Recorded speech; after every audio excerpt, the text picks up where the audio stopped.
Je vais vous parler des femmes et de la dimension universelle des femmes. Les femmes, effectivement, sont du côté de ce que j'appelle Elohim, et les hommes du côté de Yahvé, sur le plan biblique.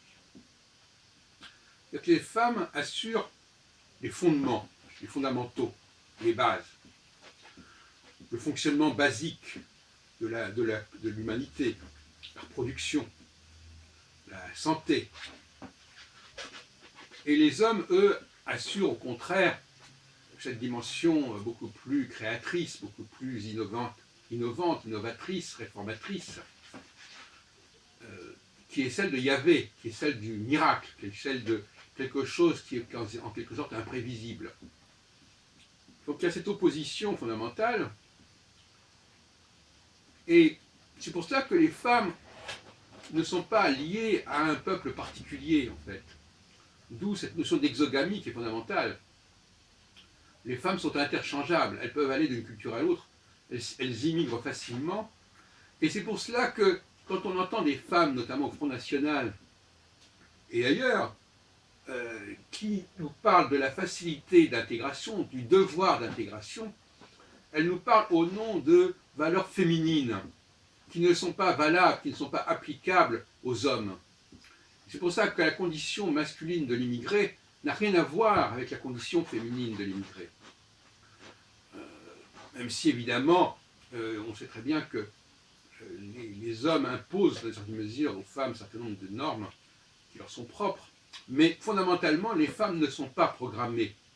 Elles sont programmées pour des choses simples, pour des choses basiques, comme la reproduction, comme la procréation, comme des actes relativement automatiques, mécaniques, mais elles ne sont pas programmables au niveau culturel, en quelque sorte.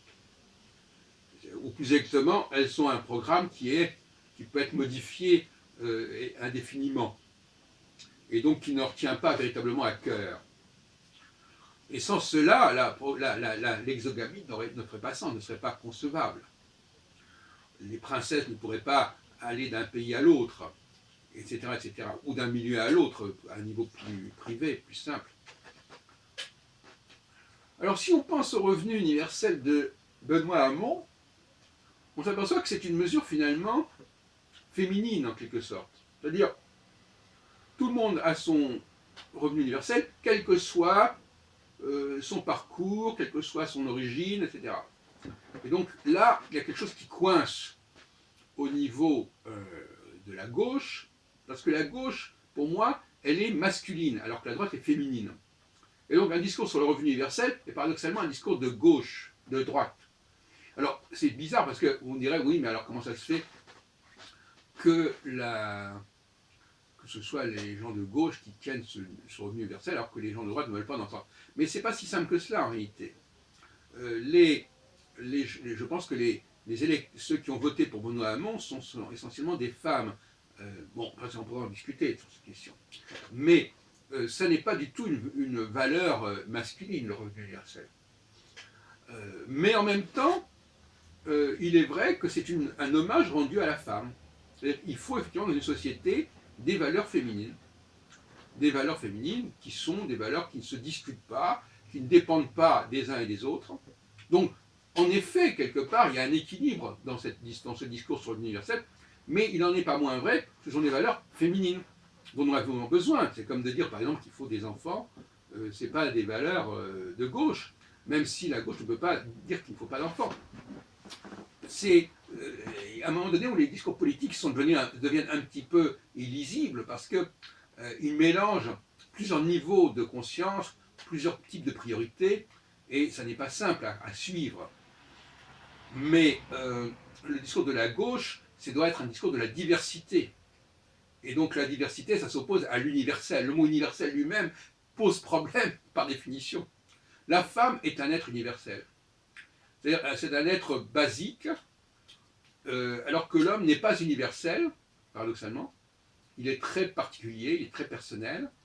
Il représente un courant particulier au sein d'une communauté particulière. Et il n'est pas interchangeable. La femme, elle, est interchangeable. Alors, il faudrait réfléchir là-dessus plus longuement, mais au niveau de l'astrologie alpha-oméga, bien entendu, les femmes correspondent plus à la valeur alpha et les hommes à la valeur oméga. La valeur alpha, c'est une valeur unitaire, c'est-à-dire où on ne met l'accent que ce qui est le dénominateur commun. Alors que la valeur oméga, c'est une valeur de diversité, une valeur de multiplicité, de pluralité. Ce n'est pas du tout la même démarche. Mais elles sont complémentaires.